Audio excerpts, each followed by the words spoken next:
Hi everyone! So, inamag na nga tong video na to sa gallery ko. February 15 pa to, ngayon lang ako nagkaroon ng oras. Sinipag mag-edit pala. Sobrang tagal din ng naging holiday ko, gawa ng mga amo ko ay nagpunta ng China.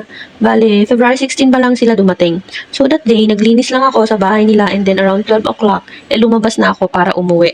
Pero hindi pa ako agad umuwi dyan, naglibot muna ako kaunti kahit na tamad talaga ako lalo na pag mag-isa ako. At nagtungo ako sa bilihan ng mga gulay at frozen kasi nga hindi pa ako nagla-lunch kaya bumili muna ako ng aking ilulutong ulam. At dahil nga nakita ko walang gaanong pila sa bilihan ng sikat na Grand Castella cake na to, bumili na din ako. Matagal ko nang gustong bumili nito kaso laging madaming pila. Kaya naman may pagkakataon na nung time na yan at nakabili din ako. Pagka-uwi ko nga ay sinimulan ko ng magayat ng mga ihahalo ko sa lulutuin kong pork belly salad o mas kilalang kilawin. Hiniwa-hiwa ko lang dyan yung pipino, kamatis at sibuyas ng pahaba. First time ko lang magluto ng ganito at dito na lang din ako sa Macau natutong magluto. Ilang taon na yung anak ko, hindi niya pa natitikman ang mga luto ko. Gusto ko din siyang pagsilbihan kagaya ng ginagawa ko sa mga batang inaalagaan ko dito.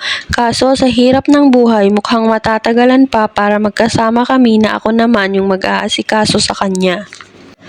Baka sa araw na yon siya na yung magluto para sa akin kasi ngayon pa lang may mga bagay na siyang kayang gawin para sa sarili niya. So balik tayo dito, ibababad ko nga lang pala dyan yung karne sa toyo at lemon. Naglagay din ako ng paminta at asin na dagdag pampalasa.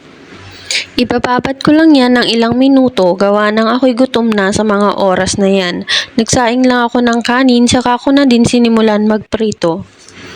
Nilagay ko nga din pala dyan yung pinagbabaran ko habang piniprito yung karne para lalong lumasa yung karne habang naluluto. Hinintay ko lang na mawala yung mga tubig-tubig dyan, saka ako na din hinango.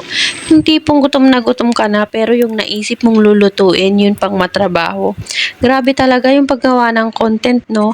Talaga namang magugutom ka. Hiniwa-hiwa ko nga lang dyan yung karne ng medyo maninipis, saka ko na nilagay sa mga ginayat kong pipino, kamatis at sibuyas kanina. Hinalo-halo ko nga lang yan para mag-mix lahat. Bale, dapat yung gulay niyan fresh. Pero dahil nauna ko ngang naihanda yan kanina, lumambot na.